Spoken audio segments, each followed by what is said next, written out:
deserves some recognition, and we need some recognition for this beautiful weather. Listen, might be a little cloudy out there today, but it's still a pretty good day overall. It feels nice. Yeah, we might have a treat on the way tonight, too. Really? Yeah, so speaking of taking out the cameras, get them ready. Long exposure photography could be your best bet to potentially see the northern lights here in Connecticut. So we need a couple of things to go our way. One, we need the strength of this storm to actually pan out, this geomagnetic storm. Notoriously difficult to forecast, but as of right now, 5:17, the data's still looking good. Best timing, probably after midnight, perhaps as late as about 2 in the morning. What you'll want to do is look north, get away from any light pollution, and use long exposure photography. The other thing we need to get rid of here is the cloud cover. It'll linger through at least 10 o'clock, but thereafter, a lot of data pointing to things clearing up. So this is your first alert that we might be able to see the aurora locally. Still a lot of cloud cover on our iCam right now in New London. 69 degrees, winds are variable at 6 miles per hour currently. That's cool for this time of year. Typically, we'd be closer to, say, 81 degrees. Even along the shoreline, we typically see temperatures well into the 70s.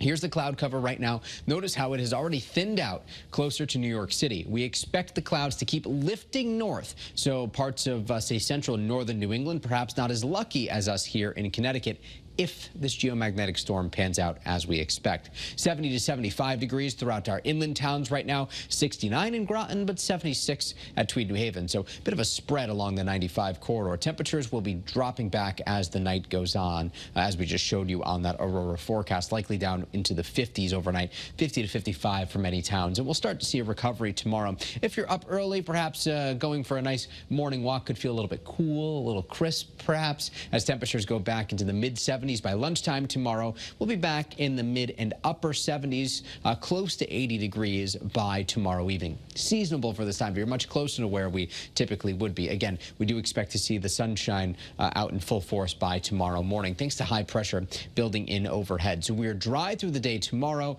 and this high continues to shift over us by Wednesday, and then it moves offshore, and in doing so, our wind starts to turn. It will be out of the south starting later Wednesday, but especially into Thursday. We could see a cold front approaching way to the west later Wednesday. That is going to be the front that moves through later this week and brings our chance for some rain. Out ahead of it, we turn muggy. So if you have been keeping the AC off, well, this is your first alert to get ready to turn it on later this week. Friday is when we will be muggiest after the front passes through on Saturday. Those dew points will crash. Model comparison 7 a.m. Friday. Bit of a timing difference as to when things really start up. But where we see a lot of model agreement is by 1 in the afternoon. Showers across the state on both models, and they continue into Friday evening. Here's 7 p.m. Friday.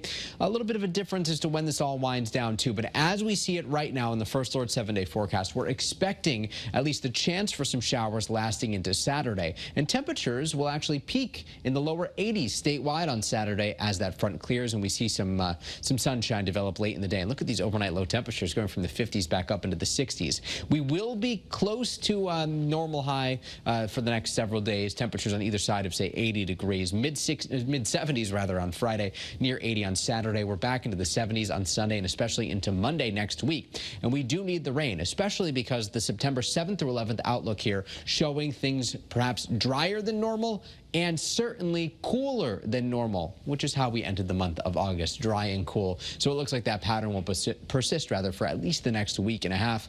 We'll see what happens as we get closer to the middle of the month. Stephanie, Brian? All right, Mike, thank you. Well,